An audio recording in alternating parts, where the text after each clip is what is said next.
Well,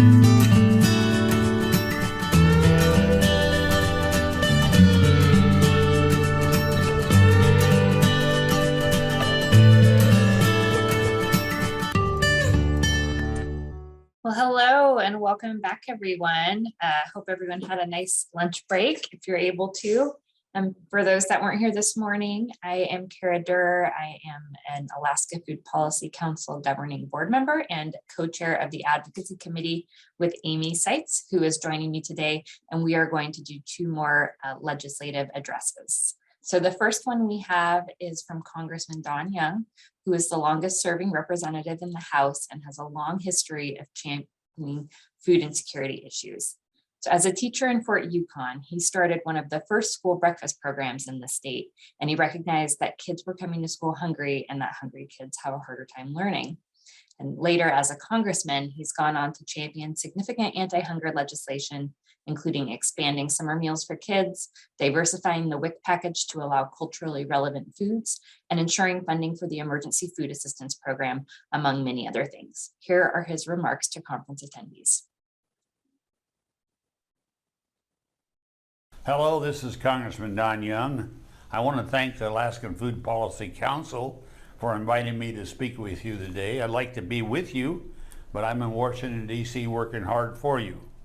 Food policy, very important issue in the state of Alaska and this nation as a whole. You know, I've often said that Alaskans don't realize you only got 7 days of food in Alaska if we were to have a catastrophe. That's not good. It's one of the bigger issues. I've tried to work on some of the legislation and solve some of these problems. One of the ones I like the best is the Wild Game Donation Act, because a lot of my hunters in Alaska get game and they don't have use of it or all of it, and now they can donate some of it and get a tax write-off for the expenditure of getting moose. I'm talking about gasoline, the boat itself, motors, etc. Don't take advantages of it. What I'm trying to do is make sure the animal is used to the best ability and takes care of a food problem. We've also had the micro grants for food security that will really impact our Alaskan farmers. You know, Alaska used to be self-sufficient on food. We had our mills, we grew everything, we had dairies. You can't believe it. The only thing we didn't raise was chickens. And I never understood it. We had to import all of our eggs from outside. Sometimes when they'd come into my area, they'd be delivered in September, and we weren't getting new eggs until June.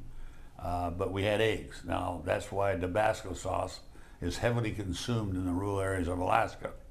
Then we had the Infant Act. I introduced that. It addresses restrictive WIC guidelines and allows infant food combinations and dinners to be served with WC receipts. You know, the Summer Meals Act, one of my better ones. I am an old school teacher. I believe in hot lunch programs. I think they're better if they're prepared right on site. But I knew that a lot of our kids don't have any food sources in the summertime, so this program gives them food for the summertime. That's a very good program. You know, I've supported the SNAP, the WIC, and the TFAB, all of that for food for kids. I'm big on the kids because that's the future. Again, we as a state could be more self-sufficient. I've got another idea I'm working on, which sounds a little strange, but I can't believe we haven't. I know it takes a change in the Constitution, but I'd like to see a village be able to finance building a fence around 100 and some odd acres and put in 10 moose cows and 1 bull and start raising moose. Because they're good in the habitat, good in the weather, and they produce tremendous meat. Now, where the opposition comes from, with that, under the Constitution, all game is wild game, and it'll take a change. It's not new. You know, they've done this in Sweden. Where they have a regular deal. They used to ride moose, and they had moose in teams. They're an animal that can be domestically pretty much trained pretty well. But I'm looking at security, and I like the idea of reinstated the growing of food. I mean, the gardens are gone, should not be. We can get a lot more food to our people in Alaska without giving them anything, little work, and come out ahead. Everybody eats better, be healthier, and be stronger. So I want to congratulate you and your policies and come up with an idea. I'm there for you. It's one of the bigger issues we have in the state and this nation. We're food insecure right now because we haven't planned for a bad time. A bad time could happen. Have a good time. God bless you all, and God bless Alaska. All right. Well, it is so nice to have so many of our policymakers involved in our conference this morning. Next up, we have another video from our governor, Governor Mike Dunleavy, who moved to Alaska in 1983 looking for opportunity, which he found. Experienced a range of jobs from forestry to education to the private industry sector and now to government. He has also experienced many different areas of the state, from Northwest Arctic communities to Wasilla to Southeast Alaska, seeing firsthand some of the supply chain and food security issues we have in the state. Governor Dunleavy is focused on moving Alaska forward and believes that our greatest years are yet to come if we work together to maximize our potential. So here are his remarks to conference attendees. Hello, and thank you for inviting me to speak to the Food Policy Council today. The issue of food security has been a priority for my administration, and the fallout from the Russian invasion of Ukraine last month has now made it a global imperative. But even before Russia's war against Ukraine, we learned from the pandemic and its aftermath that Alaska must do more to be self-sufficient. During my State of the State address on January 25th, I said that we must be prepared for the next inevitable supply chain disruption. Unfortunately, that day came barely a month later when Russia invaded Ukraine on February 24th. Not only have energy prices increased to historic levels in just a matter of weeks, but the global food supply is also in jeopardy. Russia and Ukraine combined produce 1/3 of the world's wheat exports. They're also major suppliers of barley, corn, and sunflower oil necessary for food processing. Russia is also a top exporter of fertilizer, and those prices are now increasing as a result. The food supply of literally billions of people around the world is now at risk from this war. We don't need any more wake-up calls here in Alaska. We must act now. Self-sufficiency starts with food security, and food security requires energy security as well. My administration is making both a priority. We have introduced renewable power legislation to lower and stabilize our energy costs. We've also created a food security task force with the mission to address 10 major objectives by this September. Among those objectives, the task force will identify barriers to starting a business or accessing markets and how we can overcome them. It will identify the research needed to increase production and consumption of Alaska-grown products. It will assess the need for disaster food caches around the state that can be stocked with Alaska-grown products. It will also provide recommendations on how the state can increase its purchase of Alaska-grown products.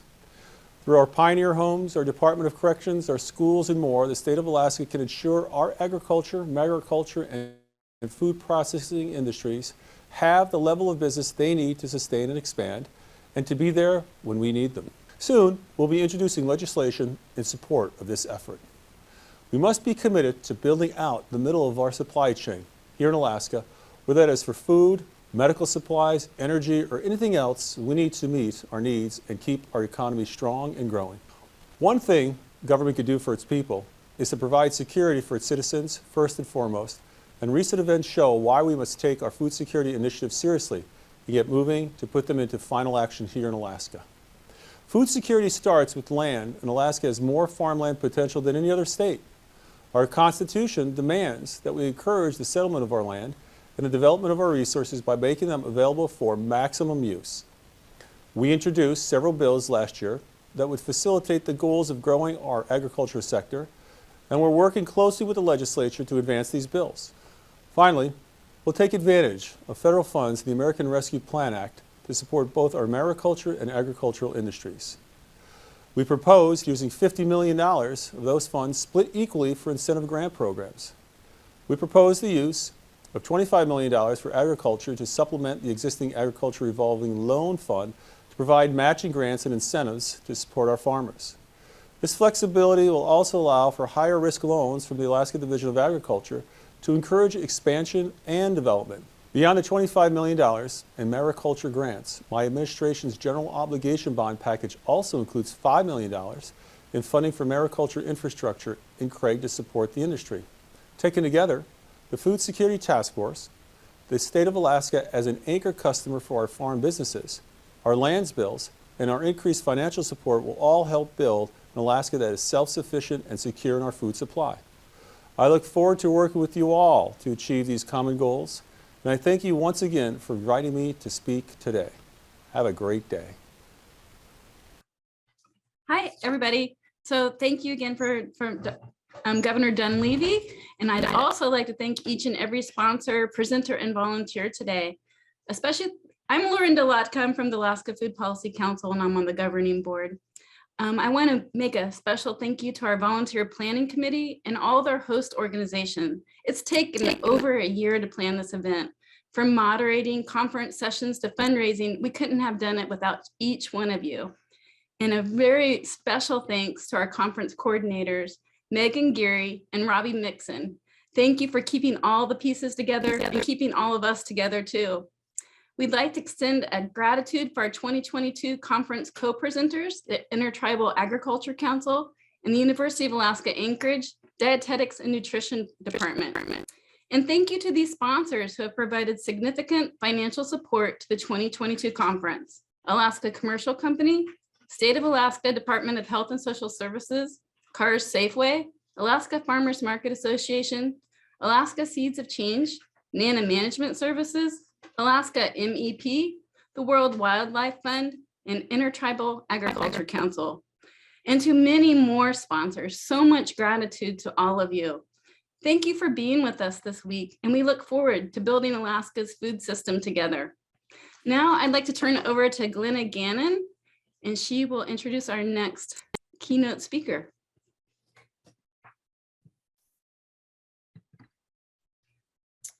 Good afternoon, everyone, and thank you, Lorinda. My name is Glenna Gannon. I work at the University of Alaska Fairbanks with the Institute of Agriculture, Natural Resources, and Extension, and I am very honored today to be introducing my friend and rising leader, Eva Burk. To restore her Danaka and Lower Tana Dene Athabascan traditional harvesting practices, Eva Dawn is returning to a semi-nomadic lifestyle, living in relationship with her family's ancestral lands and waters. Eva Dawn earned her BS from the University of Alaska Fairbanks in civil engineering in 2007 and worked for ASRC in energy services as a senior project engineer, specializing in infrastructure, environmental studies, logistics, stakeholder engagement, and renewable energy through to 2013.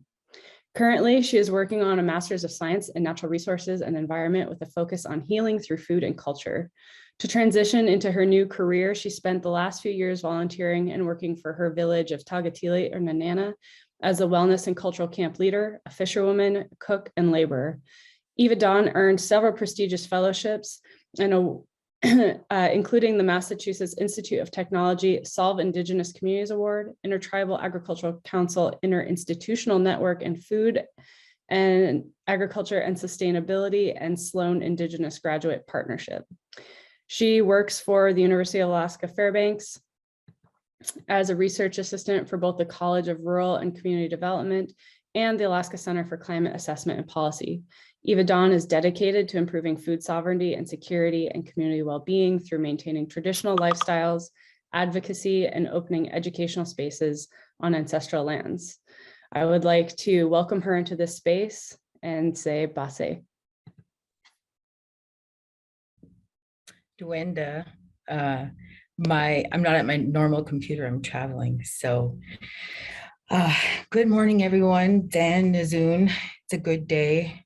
Eva Dawn Burk Sauzra, Tagatili Ta'o Nalochtane, Katana Eslana, Ina Joy Burk Bauzra, Ta'a Dim Burk Bauzra, Setsu Lina Olin Didio, Setsia Billy Burk Didio. Hi, I'm Eva Dawn. I'm from Tagatili, which is Nenana and Manly Hot Springs. So I grew up very much a traditional subsistence, that word, right? Lifestyle out on the land. And so I have this perspective of not only living on the land, but also pursuing an engineering and a natural resource background, to see how these two different knowledge systems work together. And thank you, Glenna, for giving the introduction, because I do work for a lot of things, but I don't really like to list them off, because I think the most important thing is that I am Danaka Athabaskan, and I am an Indigenous woman from a village that was raised by my community and by my people, and especially by my elders. And so even though I'm in this room, the voices of so many people are with me. I feel my ancestors with me, guiding me through some of this work that I'm doing. And I sincerely apologize for this water bottle, but in traveling, these things happen. So what I did was I put a presentation together, and I kind of just want to go through it because I feel like showing pictures while I'm talking is so much more effective than just looking at me. Okay.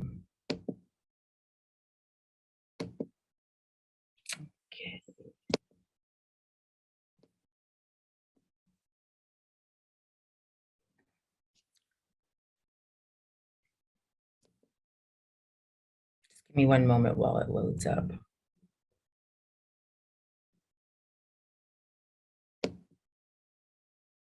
Okay, so I think everybody can see that. Glenn, can you give me a thumbs up or something?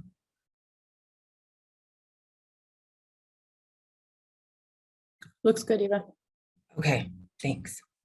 Okay, so when I did a presentation for the Alaska Tribal for Environmental Professionals, and the conference theme was "Take Only What You Need." And that really stuck with me over the few years as I've been thinking about, you know, what could our food systems look like? What did they used to look like? And what new things can we put in our food systems? But what old or traditional things can we do to make sure we have a very diverse and robust and redundant system, right? We want to have backup. This picture is really special to me. These are my grandmothers. This is my dad's mother, Lina Olin, and that's her grandma, Eva Roberts. I am named after her. Eva came down from the Kobuk Valley and kind of followed the action along the Yukon River. She went down into Cochrines and then up into Stevens Village and Rampart. So I've kind of know everybody. And it's really funny because my partner is from Rampart and my daughter is from Stevens Village. So it's just such a small world. But this picture was taken around October 14th, 1945. And that was before statehood. And those fish are king salmon. There used to be 8 pulses of fish, of king salmon in the Yukon River. And if many of you know, this past summer, we barely had 1 pulse. And it was so bad that we weren't even allowed to fish like we normally do. I've built 2 fish wheels with my father, and I only got to use it once, and I barely got to use it because the regulations kept shutting me down because of no fish in the river. But I was also not noticing climatic extremes, such as afternoon thunderstorms, heavy rains, these like flash floods, and really high water, which can get a little dangerous and hard to navigate. So I'm going to do a little bit of a family introduction before I get into the meat of what we're going to talk about, and play some good native music.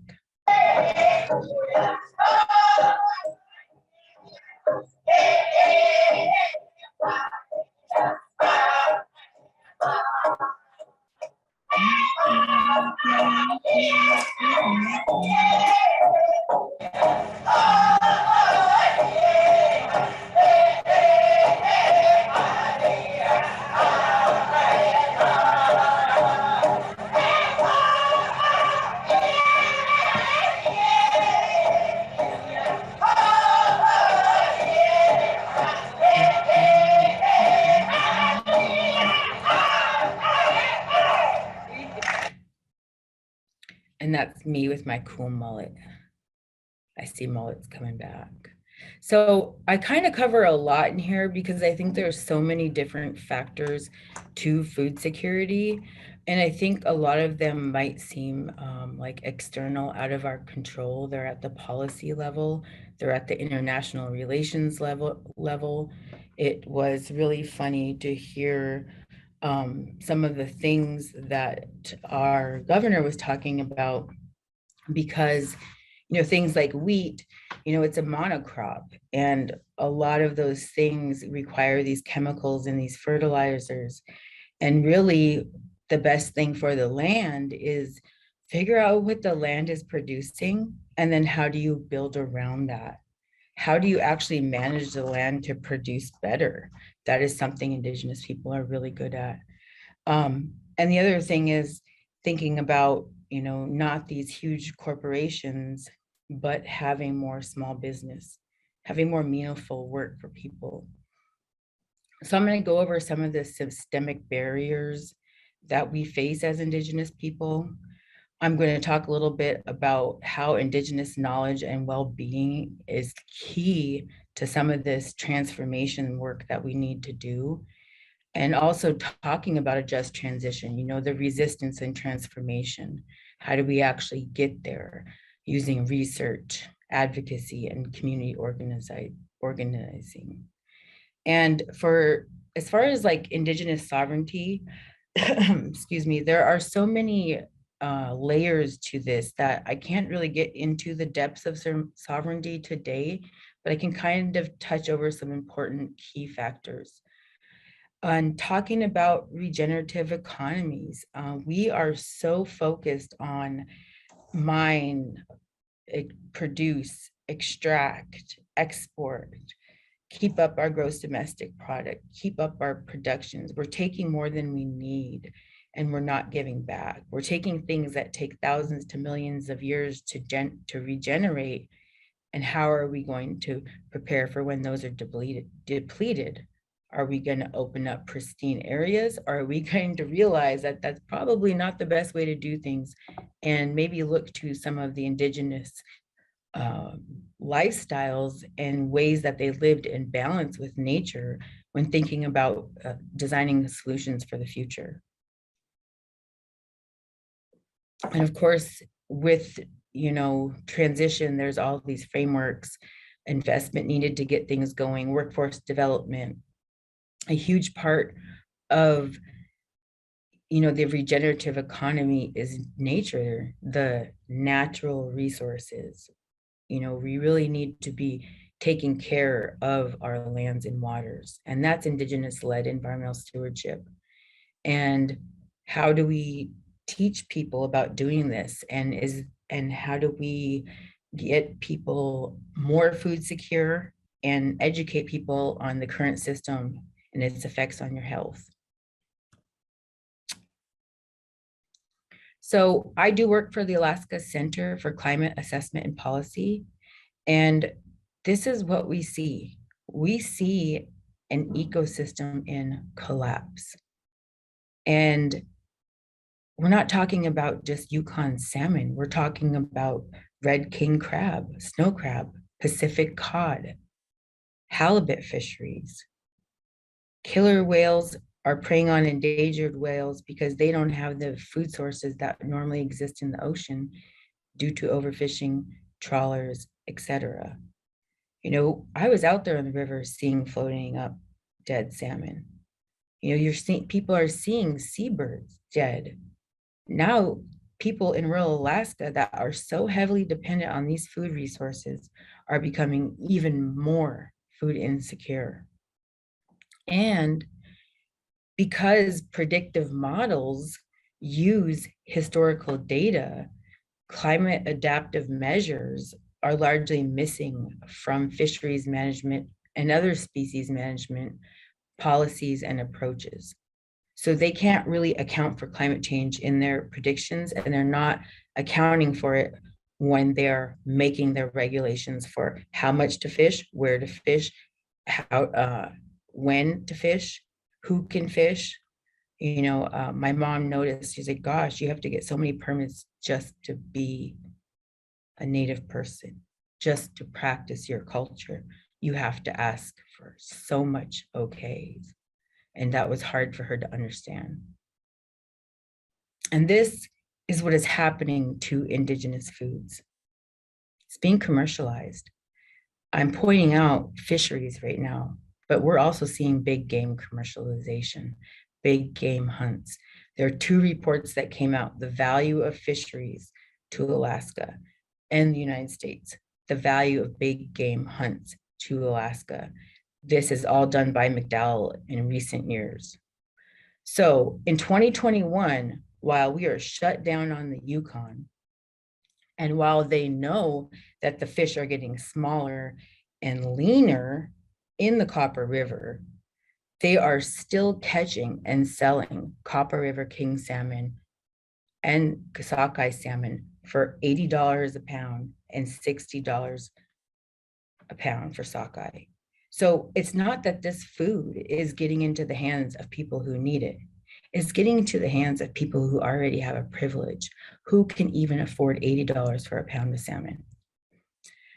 And that's really ironic that we're seeing that, because in February of 2021, one Alaska king salmon was worth the same as 2 barrels of oil. And this is scary because how much 98% of Alaska's, or the North Slope borough, I don't say Alaska, but 98% of the North Slope borough's revenue is based on oil and gas. And now with that decline, what happens to our people up there? You know, and is there going to be more pressure on salmon? Because we know there's more pressure on mining. And when we see the slide before this, and this whole system is collapsing, Alaska Fish and Game still only manages fisheries to maintain a total annual value of commercial harvest at over $1 billion annually. There is no mention at the health of those fish. There's no mention at the health of the ecosystem that those fish depend on. And there is certainly no mention of the fact that Indigenous people are part of that ecosystem. So while all this is going on in 2021, our traditional foods, our culture, our way of life, it's all at risk. I'm going through the airport because I had to try personal sport fishing to try to even get fish. And let me tell you, I appreciate the other species of fish, but there is no fish in this world that will compare to the king salmon that I get on the Yukon or the Tanana River at the fish camps I grew up on. There's no replacing the salmon, catching that salmon in your grandpa's fishing eddy and putting it up in his smokehouse that he built over 70 years ago. There's no other feeling in this world. So although some people think it's okay to fish in other people's waters, I do not. But while I'm going through the airport, I see lines of all these fish boxes. I go up and I see that they're all towards those northern states. My cousins live in the northern states, you know. My mom is from Upper and Peninsula, Michigan. My cousin, he told me they don't got nothing left for wildlife because of the way they've been managed. He said they don't even hunt deer no more. He said his dad was so happy when he was able to get one little deer. And that type of management practice, I'm in natural resources management right now, still exists today and is still being taught today. And it is fundamentally wrong. And that is why Indigenous people need to step up into these educational systems, into real leadership roles, because these type of things need to change. These systems need to be taught by people who fundamentally know that they don't work. And so we're being shut down on the river, but fish boxes are still making it to other states. We are going hungry, but other people are having a luxurious meal at the cost of us. And that's why the systemic issues.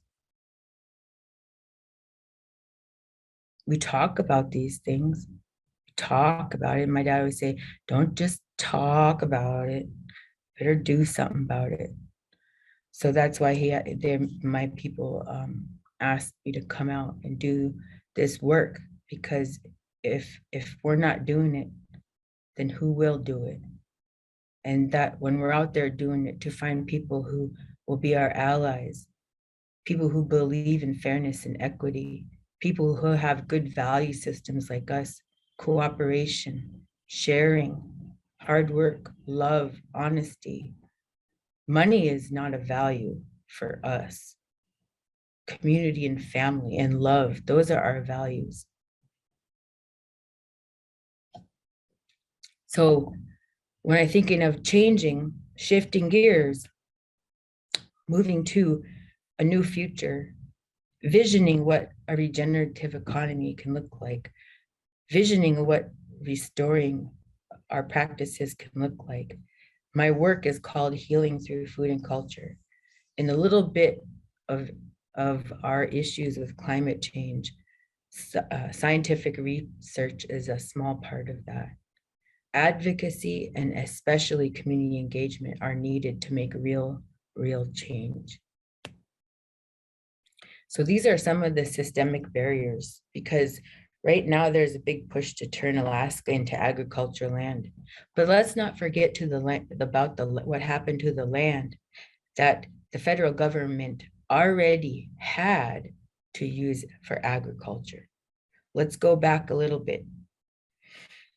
The federal government has broken over 375 treaties with the Native American people of the United States.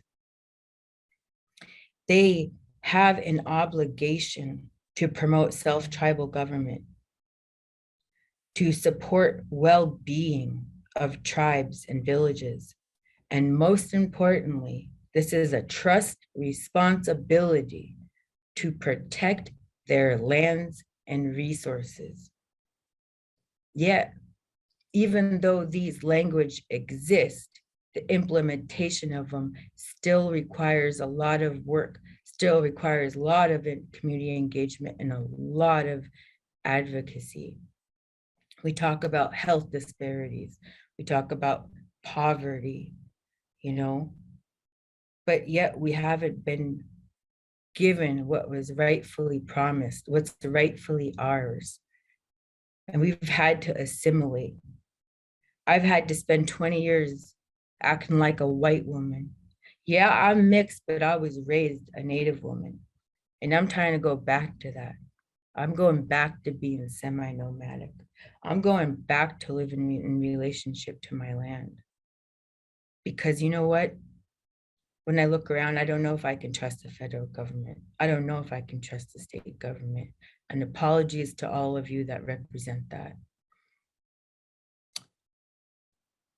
The government has not provided the assistance that they promise for infrastructure, self-governance, housing, education, health, and economic development needs. Let's go back to the bison skulls. Between 1800 and 1900, there was tens of millions of bisons that roamed the western area of America, the Great Plains. And they had an essential role in that ecosystem. And the reason that they were hunted like this, they said the reason for the decline of the bison was the introduction of the capitalist marketplace and the white man hunting. When we hunt for survival and need. We never take more than what's needed. We use every single part. We would never stack skulls and disrespect our animal in such a way. That's basically stacking our skulls. And yet today, here we are, Standing Rock. I won MIT contest because women at Standing Rock said, hey, MIT, back up, walk your talk. Don't just say you're going to stick with us, do something about it. So they're investing in Indigenous communities. Those with the ability to invest in some of the work that we're doing, please do so. Because we live in an age and day where money really can help, even though it wasn't long ago we didn't need a dollar to survive. You know, Indigenous people are sovereign nations. They have a right to say, we don't want your project here. Consultation does not equal consent. And even in Alaska, the state does not even recognize Alaska tribes. We're still working on this year. How sad is that? But let's pull ourselves out of the deep end, right? I had to get serious though, because otherwise you can't capture that attention. I envision a just transition. I work in sustainability, and they make me use all these terms to talk about things that I think are really simple. And it's hard to explain these terms to my people. I have to really dial back and explain things simply. So we need to think about that in the education system. What kind of products are we creating? Who gets to read those products? Who's benefiting? Research should not benefit researchers. Research should benefit the communities, right? And so I think about all of these vulnerabilities and health disparities. You know, vulnerability is not a characteristic of a community, but the product of systems of inequality. And I've heard people say, you know, it is our only job to be well as Native people. That's a really tough call, but that's our only job, to be well. Yet, we live in a highly sick society, and it's no measure of success to be well adjusted to a highly sick society. Let's take a self-evaluation where our values lie, and recognize what other people's are going through, and acknowledge our own privileges. I come from a village where I'm the only person to graduate. I grew up in a home filled with alcoholism. I saw people dying all around me. We buried people so fast, we never had time to do memorial potlatches, which is a huge part of our culture. My friends were kicked out of school because of their behavior. Now I see these schools called trauma-informed school. And I wonder, yet we have over 50% in the urban areas and over 80% in the rural areas, Alaska Native kids far below proficiency. This education system does not work, and it keeps us vulnerable. We need to take a good hard look at that. But we've got some orders here. We've got some tools that we can use. Just this past legislation has mandated to strengthen nation-to-nation relationships through tribal consultation. It is committing to elevate Indigenous knowledge in federal policy decisions. And the USDA DOI held a subsistence virtual listening session just recently because they understood that ANILCA, the Alaska Natural Interest Lands Claim Act, you know, the Title 8, supposed to give us a subsistence privilege. It has not been working. Our subsistence needs have not been met in a very, very long time. So there is a joint secretarial order to fulfill just what I was saying, the trust responsibility to Indian tribes in stewardship of federal lands and waters. Now, a tangible thing is, I live in Nenana, and the people from Denali Park would like my people to come up and reestablish our community sheep hunt. So that is an example of fulfilling the trust responsibility and allowing us to access public lands and steward those lands. When we're talking about what does just transition, how do we get there, right? Today, some of the stuff that we're doing is like planting these seeds. We've got to get the narrative out there about what's really going on, you know, and then community organizing, that, you know, taking action, gathering, sharing knowledge, and then influencing policy. You know, those of us that work at the policy level, We've got to commit our time to be in those rooms, to influence policy, to influence the politics, and that's the electoralization implementation. I think of politics and economics drive the world. We live in these 4-year cycles, 3-year cycles. Our elected leaders, back in the day, you were only elected a leader if you could provide for your family and many others. Not how good you could talk, not how much money you kept to yourself. So when we're thinking about solutions, we need to protect. We need to protect our communities. We need to repair, people that have come in and earned good money, including our own corporations. Some of these individuals' bonuses equal our total amount of scholarships. So we need to give back. You earn dollars breaking backs of others, and you better give back to those people in those communities. Repair and invest. And transformation, our solutions can't be made for us. They need to be made by us, and then rooted in respect and equity and justice. And you can read more about that in the People's Orientation to a Regenerative Economy.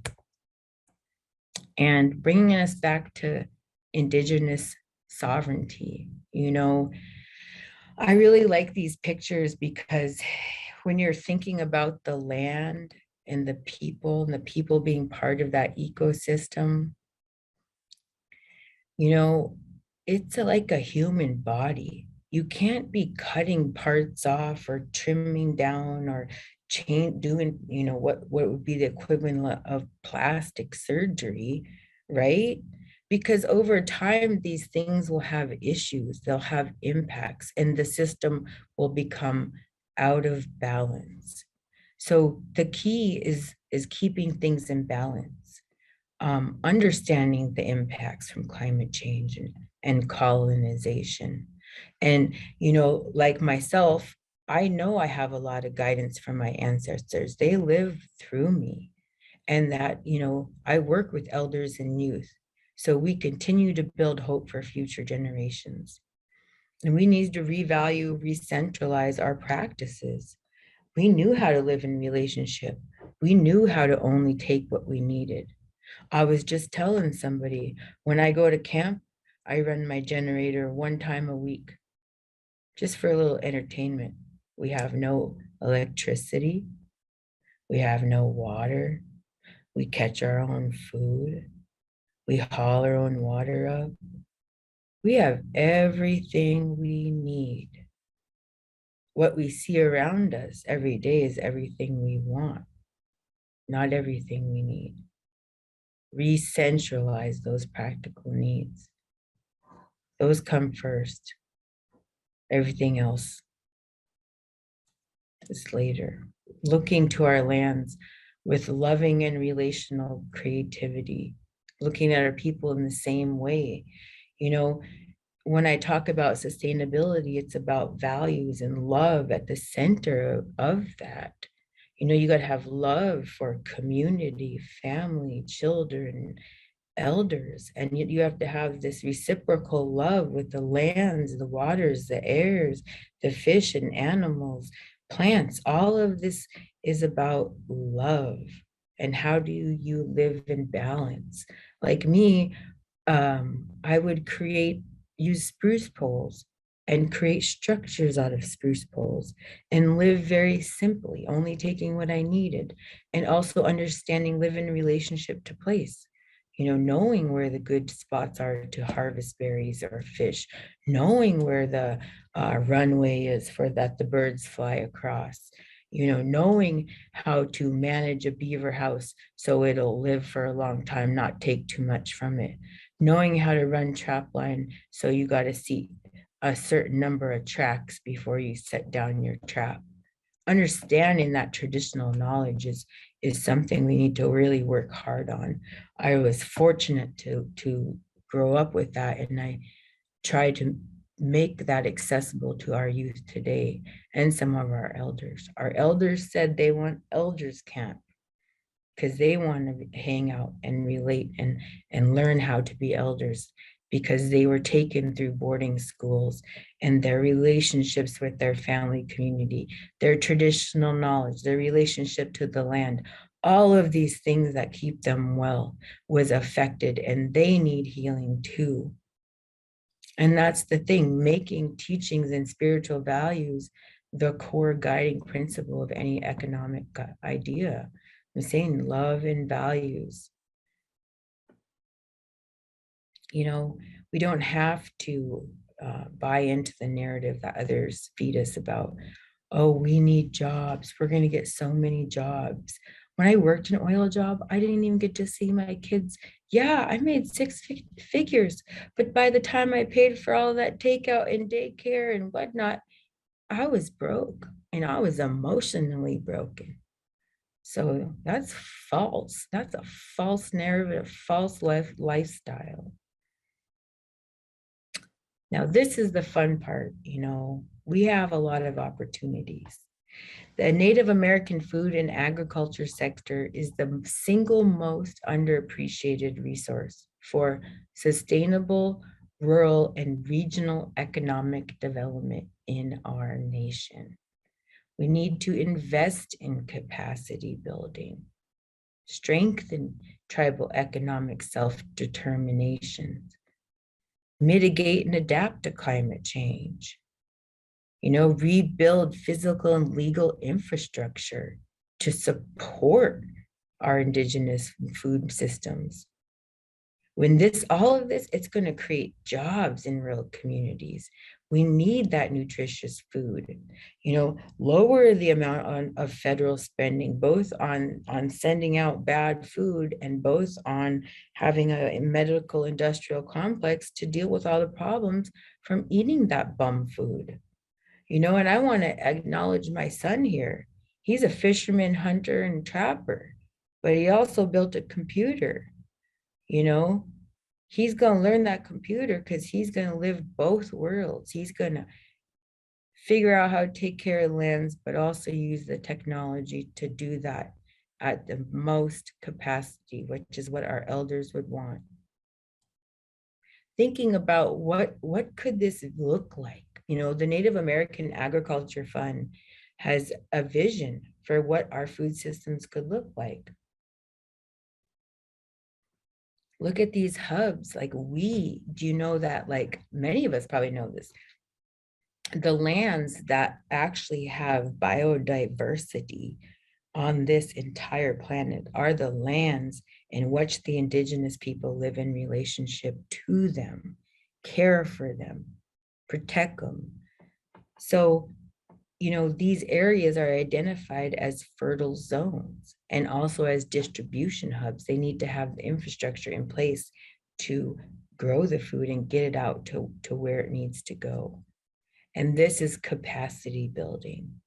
You know, this is learning how to build regenerative business plans, learning how to use the technical assistance and federal funding opportunities available in Indian country, you know, and establish ourselves as small businesses and bring up, even with our small businesses, we really strongly believe in trade, economies of care, economies of trade, food economies. But we also still need some of this modern infrastructure. We do need roads. We most definitely need broadband, and we need to have utilities and water. If we're going to be equal, the playing field, then we need to have equal tools. So what does this look like at a small scale? So like when we saw that map of Alaska, this is Nenana, smack dab in the interior. Fairbanks is up here to the right, right here. And what do I see in Nenana? Nenana is proposing to do a land sale. The state is, but they've kind of, you know, I'm the vice chair of Tagatili, which is this village corporation. So we own 40,000 acres over there. We've got the local school, and we've got tribal members. why can't we become a major producer for Fairbanks? We need that. And most importantly, we need to get healthy, nutritious food into the hands of our schools and our elders. Like, I don't know if you guys realize this, but those free school lunches and breakfasts are terrible. And that is one of my like personal passions. Okay, planning, state of Alaska. I hope you're listening. I know you do because we just went out to dinner. But this is Nenana right here where my mouse is, kind of lower corner left or right. This purple shade is a proposed road. So first, the state of Alaska. I kind of pulled this up on my own. I was like, what's your long-term plan, state of Alaska? This is Alaska Department of Natural Resources, ADNR mapper. So the orange hatch is proposed land sales. The purple hatch is proposed roads. The green hatch, these are existing RS 2477 trails. Commissioner lines built by CAT. Oops, my grandpa actually built this. This is my fish camp right here. My grandpa built this commissioner line. So they're selling up a whole bunch of land. I know one of the guys who bought the parcel of my fish camp. They tried to do this on the Yukon. Look, I know this is the Yukon right here. They don't have that, or actually I think I don't have it in view. Sorry, but they oh wait. There's 10 in the, so it's back here. That trail must be on the north side of that. So it's shaded, but anyways, yeah, they tried to sell off land on the Yukon, and the people said, hey, we have low salmon and moose. You have no right to sell off land. You're going to affect our subsistence. And so that's what I'm looking at right now. So the state of Alaska, instead of like, laying it all out, they wanted to give us information in bite-sized pieces. But I'm an engineer and I used to write environmental impact statements. So I'm like, I want to see everything and I want to see your data and I want to see it now. So this is a proposed road. So first they say, hey, we're going to sell this orange hatch of agriculture land. And I think this green little bit of parcels, what's going up for sale this summer, land back, Native people, let's buy some of those land sales. And so then our village corporation land is over here. So the state first says this, the land sale, but then they're like, oh, we need a road. So now they propose the road connecting two major rivers, Nenana River and Katantishna River. If some those you don't know, the south side of Denali, that road into the park is failing because of slumping, geological failures. So now, hey, does making tourism on the north side make sense? That's where I feel like some of this is headed. So I'm, involved in those discussions, but also preparing our people to be involved, because sometimes I feel like if we're not thinking ahead and being involved, we might get left out. So the state is also in this area. This is Tolovana River, which is a special place to me as well. The Minto Flats, these people want to introduce bison, and it's not about food security. It's about selling big game hunts. Same with this area. This is my dad's trap line right here. This is my family's traditional use area. This much land. Like that's what people don't understand, like we have to, you can't just overuse this one lot over and over again. You have to be nomadic and rotate natural resources and agriculture. You need to plan for long-term ecological health. So that's what I'm pushing for. Let's make a real plan with a real environmental assessment and a true subsistence evaluation. That's required by law, by ANILCA Title 8. So this is what we're doing, taking action, right? Monitoring environmental health. We've got low salmon. Minto people that said all these people hunt in the flats. They put in There used to be commercial fishing plants in both Nenana and Manly. No, now those fishing plants are closed, but what they have are these fancy boat launches with steel, what do you call those, steel outhouses, and and so now the fish plant's gone, but you got these fancy boat launches, like things are changing. So monitor environmental health, evaluate governance structures. You have to get involved with Fish and Game and US Fish and Wildlife. They are the ones who manage the fish and wildlife. Federal Subsistence Board, the Alaska Department of Fish and Game. They have advisory councils and advisory committees. You can look it up by region. Go look this up on the state Fish and Game website. Fish and Game advisory committees. Who's on your thing? Federal Subsistence Board. Who's on your regional advisory council? So you need to identify the actions and roles of our people, Indigenous people, in these dialogues, local to international dialogues. And educate on colonization and its effect on behaviors. McDonald's totally targets Alaska pollock and sells it as fish fillets. Those pollock make up like Alaska's over 60% of the seafood in the United States that's exported comes from Alaska waters. Fish fillets at McDonald's are 100% Alaska wild caught pollock. The pollock are the trawlers that are doing a lot of bycatch, that are scraping the seafloor, affecting the benthic organisms in the zooplankton and the bottom feeders and the food system, all the way up the food chain, all the way up to the top. That's why you see killer whales eating bowhead whales. So the seafloor needs time to regenerate, just like the tundra is very sensitive. And that's educating on colonization. We're feeding our kids McDonald's. I'm as guilty as hell too. We need to think about that and start okay, I'm going to harvest and I'm going to cook foods, right? So by doing that, we're okay, well, we need to increase opportunities for hands-on learning because we might have lost a lot of knowledge. And also sharing information, use this knowledge in contemporary media. We got social media, we got videos, we got TikTok, we got all these different ways to educate others and enact policy. Some of the stuff that I want to get to wrapping up soon, Tagatili Ninana.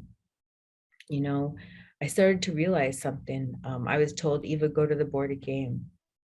And this is what I saw. This man right here, Charlie Wright, looked like he's going, or not Charlie Wright, Charlie, oh gosh, it's gonna drive me, Charlie Titus from Minto, looked like he's going to court. So if he has to advocate within these systems, and these guys, there's a whole team in Fairbanks of guys who want to use our traditional use areas. They have lawyers and whatnot, by making plans to use our resources. We need to do the same. We got to fight paper with paper. And then there's also, here's me on the bottom. I don't know if you remember from my intro video, grandma's fish were big and abundant. She had big cut and tail, big cut and net. I say, gee, I got tiny fish, but that's what it is, So we need to revitalize our local food systems. We need to advocate for traditional foods because they are at risk. And that means environmental stewardship, taking care of the lands and waters. Indigenous people have relationship with place. And I always say this, every family that hunts, fishes, traps, gathers, every family that grows a garden, they're that much more food secure. So one person can make a difference. If you like to grow food, share it. If it's your hobby, even better. Tyonek, they matched their game management unit boundary because they saw low salmon and low moose. So they were we're going to start collecting science. We're going to train our youth to collect science, but we're also going to start a farmer's market and we're going to grow food. In relationship with place, people why not just move to Fairbanks? Or like I said, that's not my lifestyle. That's not who I am. That's not how I can grow up. My partner told me this. I'm a millionaire where I live because of the life I get to live. And when I see all this food right here and I know what it tastes like, I know it went into getting it. I know the thrill of a hunt. I know carefully cutting each thing and flavoring it and smoking it just right. There's nothing more in the world than that. Like I said, there's nothing more satisfying than putting up fish in my grandpa's smokehouse and carrying on those family traditions. My cousin Chad's daughter did just 7th place in Iditarod. My grandpa, Bill Burke, great grandpa used to run the mail by dog sled. And my cousin and I are working hard to bring our traditions back because we know our wellness is in our traditions. So some of the strategies that I would recommend is, think about how food or how agriculture fits into your food system. Think about your seasonal calendar. Think about your land, know your land, know your harvesting areas, have trails to get there, methods to get there, bring people with you to share. Not too many people because you don't want everybody knowing your secret spots. But I also realized like this is beaver trapping and this is seeding. We actually have to do both at the same time. So that's how we're like, okay, get a greenhouse ready. Somebody watches the greenhouse, or better yet, we kind of have one place where we do everything. But it's not really like that because you travel to places to hunt and fish and stuff. So, we need to practice food production, processing, and preserving. We need to build community spaces where we can do it together. Loss of traditional knowledge is a major driver of food insecurity. So we need to get people back on the land, knowing where to go and knowing how to take care of things, knowing how to share, knowing their values. And that's why hosting community gatherings is a great way to bring people back together and, foster that love and community. And of course, I've been working on forming collaborative partnerships. I think you can learn a lot from other people who are doing agriculture in Alaska. And we've got a network.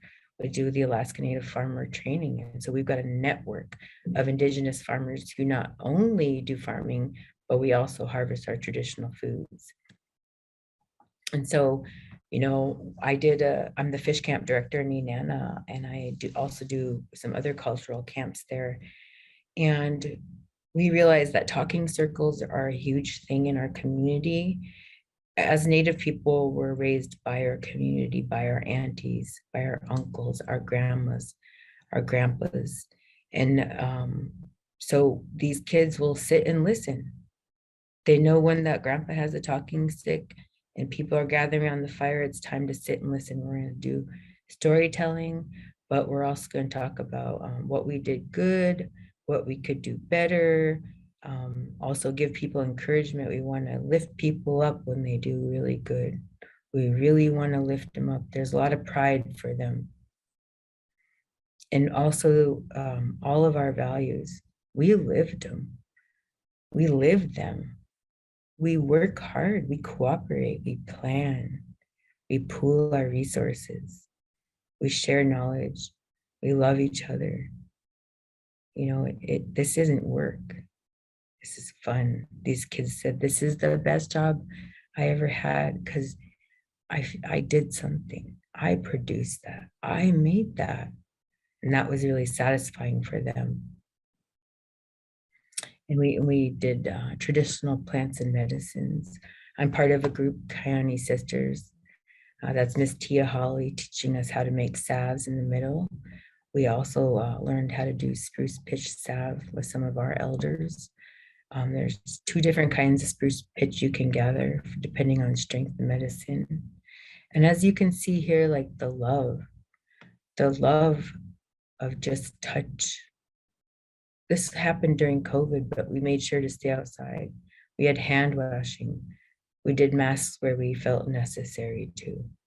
We did it. We made sure everything was outside. We invited guests from all over. Our friends from Native Movement came down, were a big help. And they're a big part of this year's project in Nenana.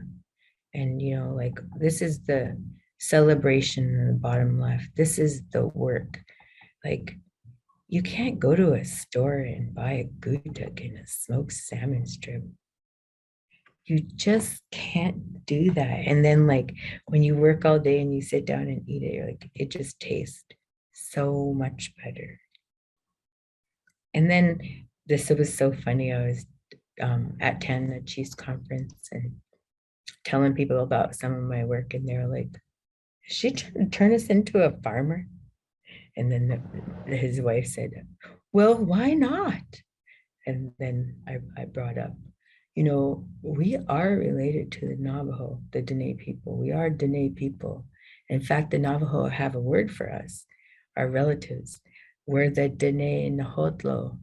We're the relatives up north in case all hell breaks loose. So there's a little bit of Navajo. They're teaching me some of their agriculture. So I appreciate that. Dene Nahotlo. And this is something we're thinking about as far as economies of care. You know, as Indigenous people, when we harvest food, we use every single part. And there was such science and technology that went into trapping and skinning a beaver, and understanding every single body part, understanding which glands you avoid, understanding which parts you need. We're learning how to hand moose hides. At Calypso, they shear the wool off of their sheep and they dye it and they make these little kits. And that's another way to diversify their revenue. Us, we'll take this moose hide and we'll turn it into something, you know, we'll make it soft and beautiful color. And then we can turn it into something, you know, that's moose hide down there. So that's an economy that's regenerative. That's something that we can do. The beaver fur, that beaver fur right there. The beaver fur is on my slipper right now. See, every single part. These, I'm not even going to tell you how much these slippers are, because if you try to ask me, I'm going to have to up the price. So I just want to close with a few things here. You know, there are many systemic changes needed, so many things out of our control, right? But we can take control of our communities, our families, right? I say this, I have healed by reconnecting to the land, by reconnecting to who I really am as an Indigenous woman. And healing is possible. Intergenerational healing is possible. I often say, like, I'm a traumatized person who's working to heal traumatized people, including my children. And although I can't heal anybody, I can make the spaces with healing activities and just hopefully inspire people and be there for them. You know, and I think, like, you know, we have these little bits. I'm just sitting here with these guys from national parks and some places from conservation, and thinking about Indigenous-led environmental stewardship of tribal and public lands, you know, hunting up on the Denali Park. You know, we should be able to use our traditional use areas. I showed you my little bit of land. That's for my family. Like, think about all the families that use that land, right? And to do that, you know, in stewardship, we need to form collaborative partnerships with educational institutions and agencies, you know, fish and wildlife agencies, fish and game, you know, US Fish and Wildlife Service. We need to form those partnerships to inform environmental stewardship and food sovereignty. And also right now, we have a chance to hold them accountable. What can we get done in this administration? And also structure business and entrepreneurial training around Indigenous economies of care, always giving back. If I have extra, like literally the other day, my friend came and I knew she came in from the village to sell her beadwork. I literally bought the earrings off her. She was wearing them, I bought them off her because I knew that she needed a little money. I knew I had a little extra. We share. And you know, we don't have homeless people. I see homeless people in urban areas, and I I just don't understand. We don't have that, they just don't want to live in this society. And I can understand a lot of that because I'm like, it's not that I want to be homeless, but I want to be off grid. And of course, amongst all, we're community organizing and we are advocating for systemic change across institutions at all scales, educational institution, the Fish and Wildlife, U.S. Department of Agriculture, Department of Interior, just at every level. Advocate, advocate, advocate. Okay, and I think I have this closing video and then one last slide. So thank you so much for listening. Basi.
Right. That's what I have. Thank you so much. Basi. Bessie, so much. Eva, Don, thank you so much. We really appreciate you sharing your time and your words and your own journey and spirit with us today. I'm not going to pronounce it right, but Ganat, good luck in all that you do. Thanks everyone for attending today and sharing this space with us. We're going into a 15-minute break. So if you guys want to check out what's going on in the Hoover area, and there's a phenomenal Indigenous foods basket. So if some of Eva's pictures got you feeling hungry, I know that there's some cold smoked salmon strips in there and all kinds of good stuff. So go check that out and maybe make a bid for the good. And we'll see you all back here or whichever Zoom room you want to go into in about 15 minutes. All right. Bye, everyone. Thanks again. Glenna, I had a video too. I forgot about. I sent it separately. I think that whoever's the moderator controlling the room could start that. I do have that video. Should I play it? Yeah, you can. Okay, I thought it would be good, like closing, like chill video. great. I'll put it on.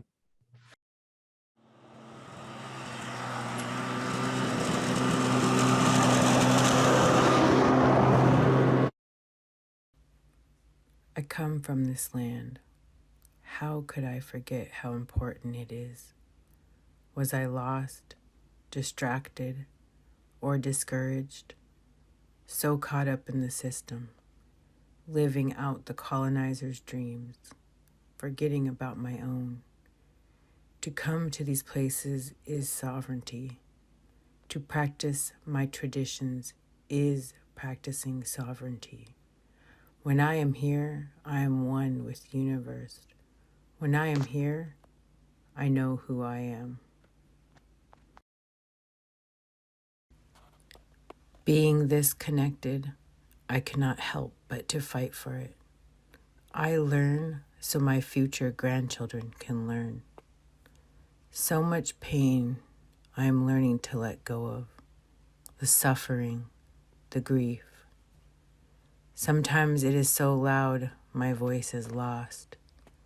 These lands, these waters, they heal, they forgive, make you whole again. I am my ancestors. I feel their hands in my hands, their heart in my heart, their words in my words.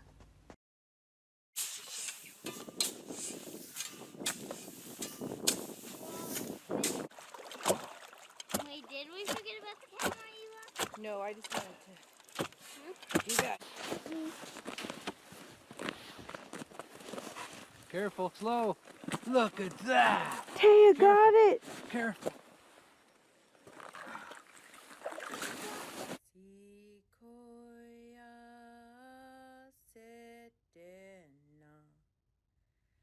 Hey ho, ho, ho, sequoia, sequoia, sedena. Hey ho, ho, ho, sequoia. Jaguaten, Gallego, say wo noti noto udis nie. Doinda sedena. Hey ho, ho, ho, sequoia.